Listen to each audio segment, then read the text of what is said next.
Magandang araw sa inyong lahat mga ka-MWB. Samahan niyo ako ngayon dahil mayroon tayong abangan dito na isa sa mga napili natin na bigyan natin ng munting regalo. So dito siya madalas dumaan sa itong daan na to. Ito ang daanan papunta sa kanilang bahay diyan sa kabilang barangay. So may tulay diyan sa river diyan sa Sapa. So dito na lang natin siya abangan para maipakita natin sa inyo ang kaniyang sitwasyon, ang kaniyang kalagayan. Dahil matagal ko na siyang nakita dito na dumaan dito siya at ang kaniyang hanapbuhay sa pang-araw-araw ay yung pagtinda ng mga gulay. So ngayon ay nakapag-decide na ako na bigyan natin siya ng munting regalo, kahit papaano, kahit maliit lang ito, pero galing ito sa puso. Kaya ngayon umpisahan na natin yung pagbigay ng kaunting tulong sa ating mga kababayan. Kaya mga ka-MWB, kung bago ka lang dito sa aking channel ay huwag kalimutan na mag-subscribe at pakiclick naman sa notification bell para updated kayo sa mga next na mga video ko. Dahil ito ang ating advokasya na mamigay tayo ng munting tulong, munting regalo para sa ating mga kababayan natin dito, lalo na dito sa ating lugar. Kaya tulungan niyo si Mr. Wingbin na lumago pa itong channel natin para marami din tayong matutulungan. Okay? So dito tayo, abang-abang tayo dito sa ating salubungin natin ang ating kapatid natin na nangangailangan din ng munting tulong. Kahit sa maliit lang na bagay. So puntahan natin doon sa sa tulay. Doon tayo mag-abang sa kanya. At ipakita natin guys sa inyo ang kaniyang kalagayan, dahil mula nang nakatira ako dito ay wala siyang palta sa kaniyang wala siyang palta sa kaniyang pagtinda ng mga gulay para sa kanilang pang-araw-araw na pangangailangan. Kaya ngayon mga ka-MWB, samahan niyo ako para ipakita natin sa inyo ang isang kababayan natin na kailangan nating tulungan. Okay, tara.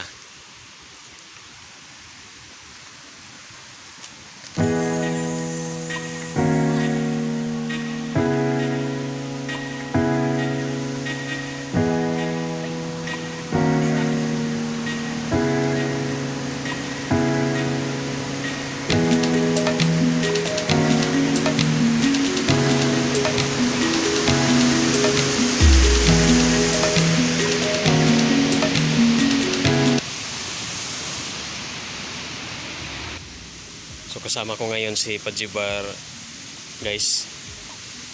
So kinabahan ako guys kasi first time ko talaga itong magawa ng content na ito. Dahil iwan ko lang kung hindi ba siya magalit sa gagawin natin. Pero bago ako ginawa to ay matagal na naming pinaplano sa kaniyang isang anak niya. Walang iba si Jerry. So dito tayo mag-abang-abang dahil malakas ang alon ng tubig. Hindi niyo masyadong marinig ang aking mga salita. Kaya dito tayo magabang-abang. So yung nakita ninyo na hanging bridge, yun, may bata pang nakatayo dyan. O yan ang hanging bridge papunta sa kanilang barangay. Yung bridge na yan, dyan madalas dumaan yung mga tao, lalo na kapag malakas ang baha. O yan. Pero itong si tatay na ating kuna ng video ngayon ay hindi siya masyadong makatawid dyan dahil may palyado na yung katawan niya, dahil ayon pa sa mga sinasabi niya, sa mga napakinggan lang natin, ay matagal daw itong si tatay nga nagkasakit, malubhang sakit. Matagal siyang nakahiga lang sa kanilang bahay dahil sa malubhang sakit na kanyang naramdaman, no, sa mga nagdaang mga taon. At sabi pa daw niya ay na-paralyze daw itong kaniyang katawan, o mga left side ba yun, basta yung bahagi ng kanyang, may bahagi sa kanyang katawan na paralisa. Pero ngayon yung na okay na, ay pinasukan niya na itong trabaho na to na mag buy and sell ng mga vegetable, sari-saring mga gulay. So ngayon mga ka-MWB is abangan natin siya dito.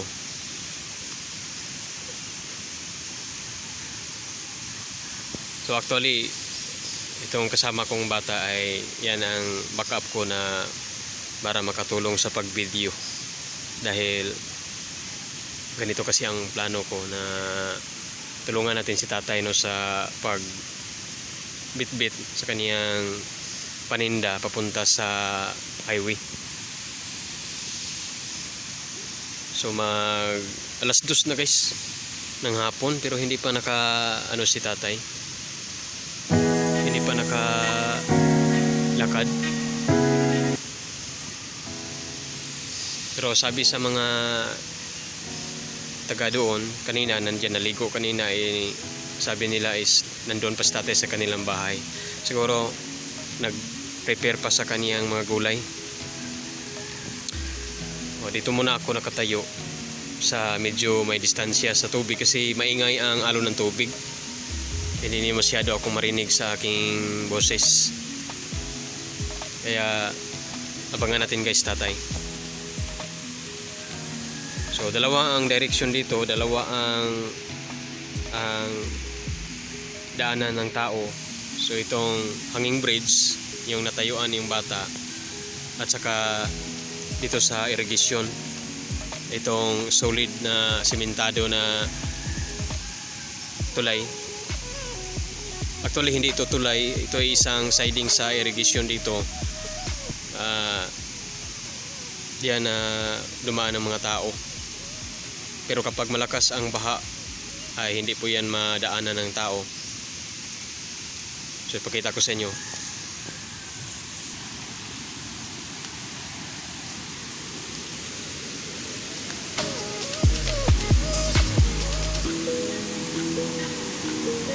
Ayan, may mga naligo pa dyan, no? So at ito ang tulay o hanging bridge na kung saan madalas dito ang mga tao. Ayan.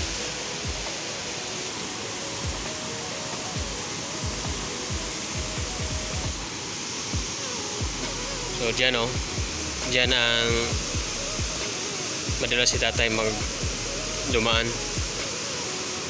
So abangan na natin kung saan si tatay dumaan. Dito ba sa yung inapawan ng tubig, o di kaya dito sa hanging bridge. Kaya abangan na natin, no, ang pagtawid ni tatay dito sa river. O may guys, may nanglaba pa din sa tabing ilog.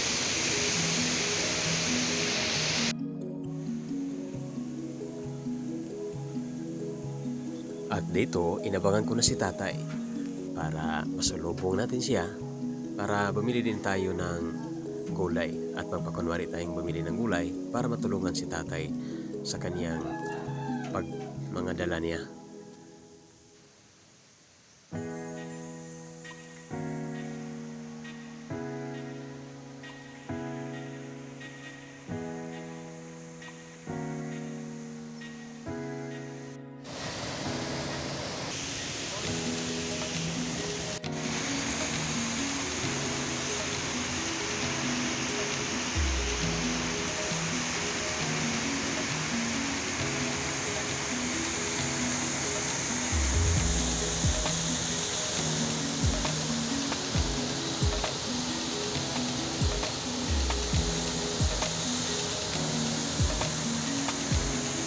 So kining tulay guys, itong tulay na to guys, ito ang daanan papunta sa kanilang tatay.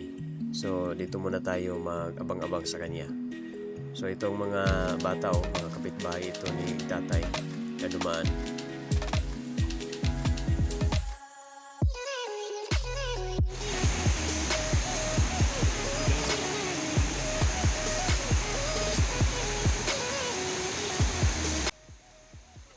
At si tatay guys, nandito na sila guys.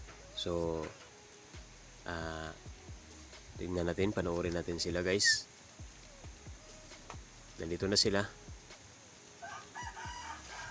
So, dito sila guys sa kabilang tulay tumawid. Dahil dito sa hanging bridge, hindi sila pwede makatawid dito dahil sira na itong mga sahig sa tulay na ito. Kaya madalas si tatay doon sila tumawid sa sementadong tulay, itong pader ng irrigation dito. So ngayon ay napansin ko si nanay ang naghatid sa kanya. So ito ang ginagawa ni tatay araw-araw ay magtinda ng mga gulay, at itong kaniyang mga gulay ay kinukumpra din niya ito guys. Buy and sell itong ginagawa ni tatay. So kadalasan natin makita si tatay dito tumawid every morning, afternoon, magkumpra siya ng mga gulay tapos i-repacking niya guys. Tapos pagkatapos pagka alas 3 ng hapon ay ihatid niya doon sa mga suki niya sa sentro ng lungsod.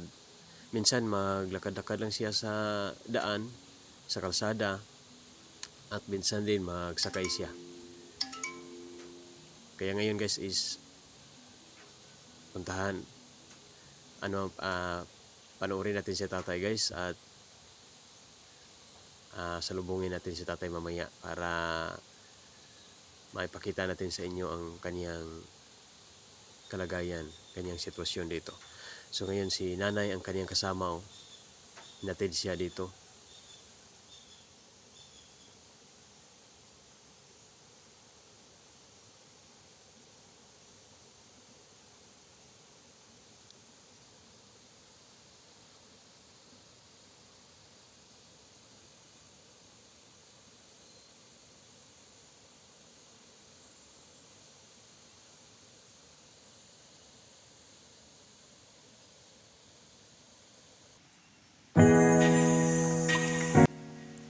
Ayun na guys, sundan natin si tatay guys, para gusto ko rin makabili ng gulay.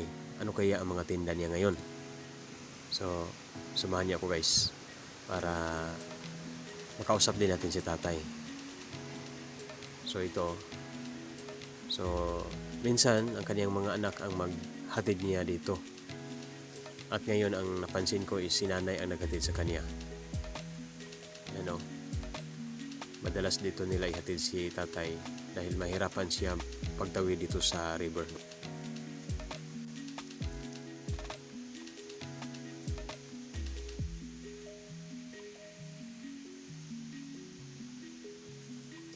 At pagkatapos guys dito, sinalubong ko si nanay at binigyan ko siya ng isang munting sorpresa. So itong aking gift item, itong lalagyan ng picture, tapos binigyan ko rin siya ng aking card sa sa channel ko at sa kasing Facebook account ko para makasubscribe din ang kaniyang mga pamilya sa ating channel. Kaya kitang-kita na si nanay is na-surpresa siya at masaya din siya. Kaya dito ay sinundan ko na si tatay dahil si tatay yung ating target sa ating vlog ngayon.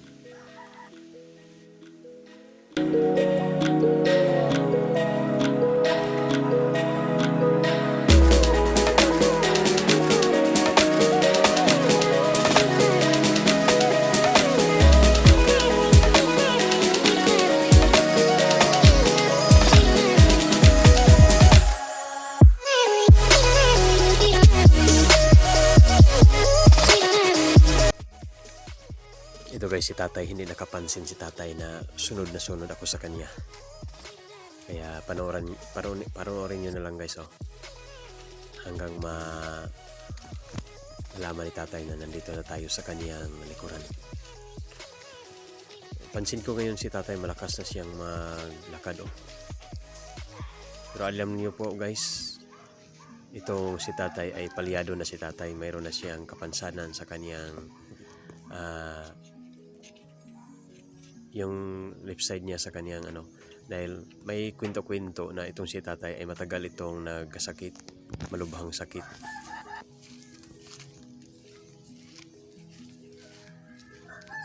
Ito, sundan natin si tatay. Sundan natin si tatay guys.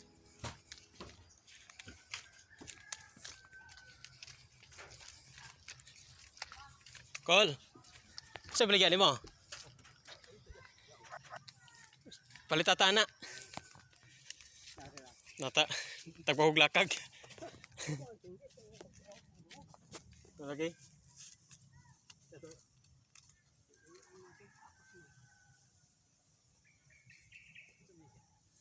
At dito guys dito nakita ko ang mga paninda ni tatay ay mga sari-saring gulay. Mayroon siyang ampalaya, mayroon siyang sitaw, at mayroon siyang talong. So, yung mga madalas niyang tinda ay yung mga nasa bahay kubo na mga gulay. At dito ay nagkunwari akong bumili ako sa kanya ng gulay.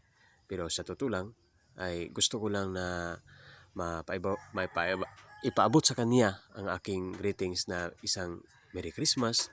At isa rin dito ay para masundan natin si tatay ang kaniyang kwento bilang isang tindero ng gulay dito sa street, dito sa mga daanan.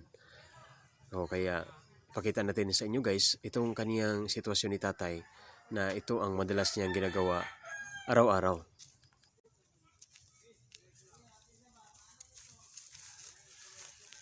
Ipahangyo ko ni tatay mga ka-MWB. 25 yung baligyan Palya. Ngayon, hindi man siya magpa-huli sa iyang gidala. Maikog siguro siya. So ato siyang sundan. Sundan ato siya. Kung kini ang routine kada adlaw, magbara siya o mga tanon.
Dito guys ay napansin natin si tatay, sumakay siya ng tricycle.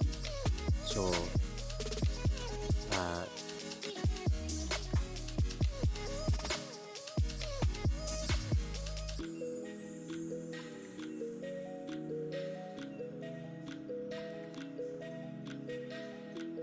Sa totoo lang guys ay kinabahan ako sa ginagawa ko ngayon dahil si tatay hindi pa niya alam itong ginagawa ko ngayon na kinunan ko siya ng video. Pero yung mga anak niya ay alam na niya, lalo na si Jerry. Dahil nagpaalam ako sa kanila bago ko ito ginawa guys. Dahil para hindi tayo mapagalitan. Abangan ang next episode natin guys tungkol kay tatay. Maraming salamat sa inyong panonood at huwag kalimutan guys ha, mag-subscribe dito sa ating channel kung hindi pa kayo nakapag-subscribe at huwag kalimutan pindutin ang notification bell para updated kayo. Bye! Thank you!